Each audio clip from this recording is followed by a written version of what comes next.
So it seems that some South Africans are very upset with the decision that Trump has made to cut aid. But before I get into that, ladies and gentlemen, please leave a like on this video, share it far and wide, and subscribe to the channel if you haven't already. All right, let's get into it. Issues of vibrators. To make sure that we leave no stone unturned. Did I hear that correctly? Hello, ladies and gentlemen. Welcome to Newsflash. I'm your host, Emilio. Thanks for tuning in. Trump's America First foreign policy aid freeze threatens SA's health programs. Well, who didn't see that coming?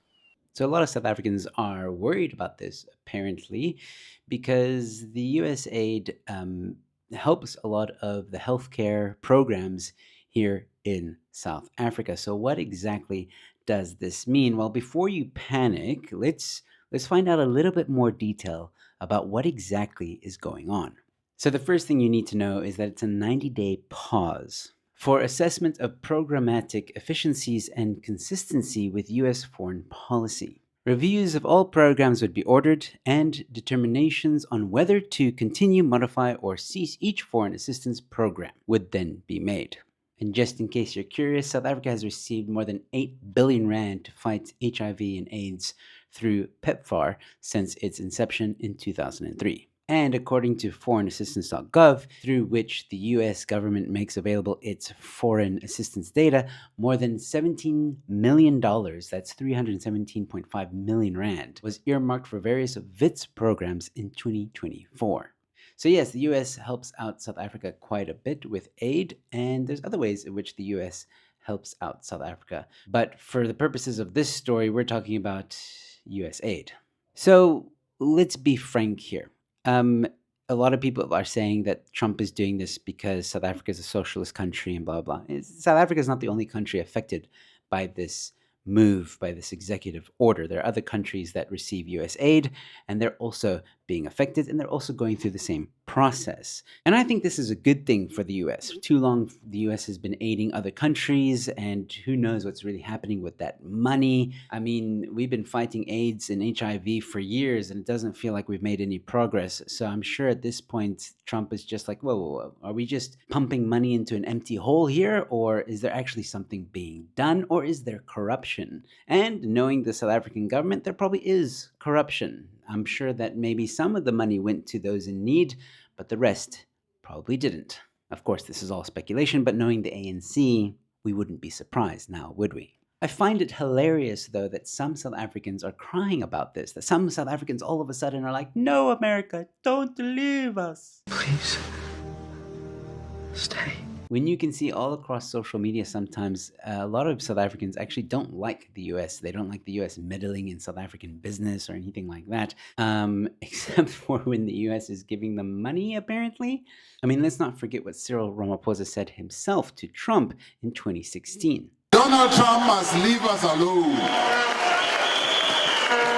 He must leave us alone, Kauri. When we were facing apartheid, when we were facing oppression, he was not here. He did not fight side by side with us.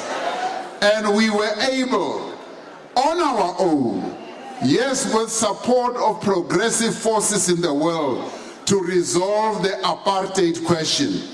As far as I recall, Donald Trump was not around the negotiating table when we negotiated the end of apartheid. So stick around there in the White House.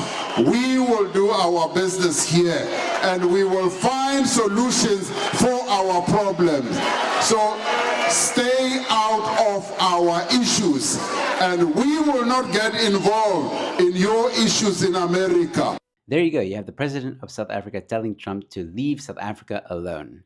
Now, again, I'm not saying that because Cyril said that now Trump has done this whole executive order and stuff like that. No, I'm not saying that at all. I'm just saying, well, be careful what you wish for. And there is no doubt there is a spotlight on South Africa, especially after the signing of the expropriation bill. There's no doubt that the expropriation bill that Cyril Ramaphosa has signed has put eyes on South Africa, and a lot of people are watching South Africa right now, and South Africa could be on thin ice with America. But anyway, again, it's a 90-day hold. We'll see if Trump completely cuts off South Africa, cuts maybe half, maybe 75%, 25%. We don't know. They're basically investigating the situation, making sure that the money goes to where it's supposed to go, and seeing progress.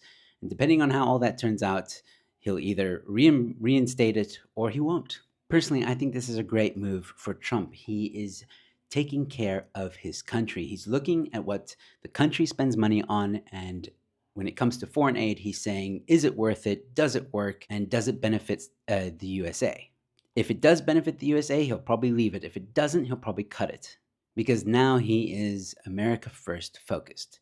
If only we had a government in South Africa that was South African focused on making sure that people flourish in this country, that there's a great education system, a great healthcare system, justice system, making South Africa great again. So we'll see what happens, ladies and gentlemen, but let me know your thoughts in the comment section below. And while you're there, leave a like on this video, share it far and wide, and subscribe to the channel. I've got more content coming your way. And with all that being said, thanks for watching. Your Newsflash is in. Daddy, can you get me milk? Yeah, just a minute. Hey Google, set a timer for 1 minute. Got it. 1 minute. And that's starting now.